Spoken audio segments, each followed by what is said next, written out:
Greetings from the sanctuary at HJC. Shabbat Shalom and Chag Sameach. This week I was listening to a podcast called Call Me Back, hosted by Dan Senor, and the guest was Rachel Goldberg-Polin. Rachel Goldberg-Polin has been a familiar voice to so many of us through these last 2 years, not only because of the tragedy of losing her son who had been held captive in Gaza, but also because through this entire experience, she has remained a voice of strength and wisdom and Torah. And on this podcast, Rachel asked, how can we celebrate Passover, Zman Cherotenu, the time of our freedom, when there are still Israelis who are being held captive in Gaza? And what she taught is that we need a more robust definition of Cherotenu, of our freedom. Freedom has to mean more than just living in a time after the exodus from Egypt. Freedom has to mean holding on to faith and hope. I may not have seen that before in previous years, but now that I do, I see that it's what freedom has always meant. Rabbi Jonathan Sachs directs our attention not to the moment of the Exodus, but what happened afterwards.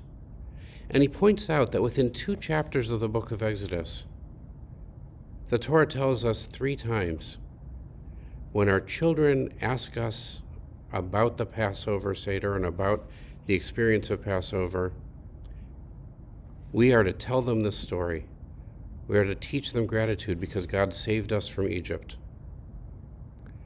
What's most interesting about that story that's repeated so often is that there are other answers that were available to the Torah. The Torah could have said, you have defeated the largest army in the world.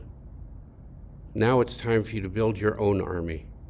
It could have said, you've just escaped from the culture that had the largest cities and the hugest monuments, so you should build bigger cities and more beautiful monuments. It could have said, you have defeated the people who oppressed you. Now it's your turn to oppress others.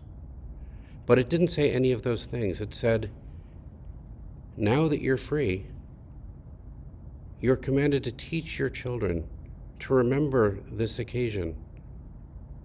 And it's so interesting that we're not just commanded to tell the story, but to tell it to our children. Over these last few years, when a real evil rose up to destroy us, and real people have been held captive, Jen and I have worked so hard to think about how to speak with our son Sam about the traumas in Israel and the world. Up until this year, I saw Pharaoh and the Egyptians as metaphors. But this year, we read it literally. And we look for the wisdom in reliving this traumatic event in our history and the commandment to teach it to our children. Well, Rachel Goldberg-Polin, ever the teacher, suggested a powerful answer. She pointed out something that maybe you've noticed before.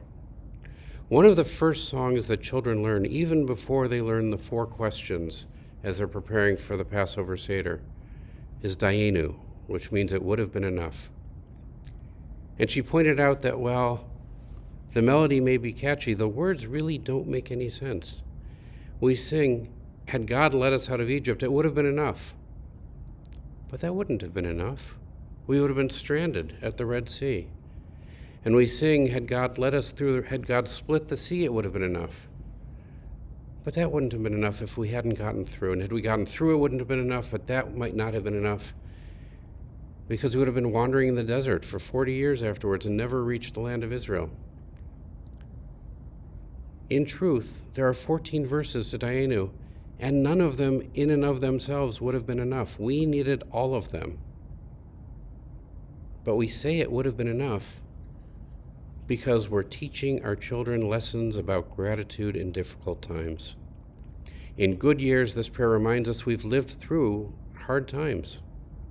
And in years like this one, it reminds us that even in hard times, we can find gratitude, and we can look forward to better things. And this is what Zman Cherutenu means, especially in a year like this one. It means that we teach our children and ourselves that resilience is the refusal to let go of gratitude and faith and hope. It means that we remember that as long as we continue to teach our children the best of our tradition, we'll have what we need to get through years like this. In the Mishnah, it says we begin the Seder with degradation, with the experience of slavery, but we end with rejoicing. And ultimately, that's what freedom means. It means that no matter how challenging the world might be when we sit down to our Seders on Saturday night, we'll always have the ability to look forward to liberation as long as we continue to share this story. And that's what we will celebrate. Shabbat Shalom and Chag Sameach.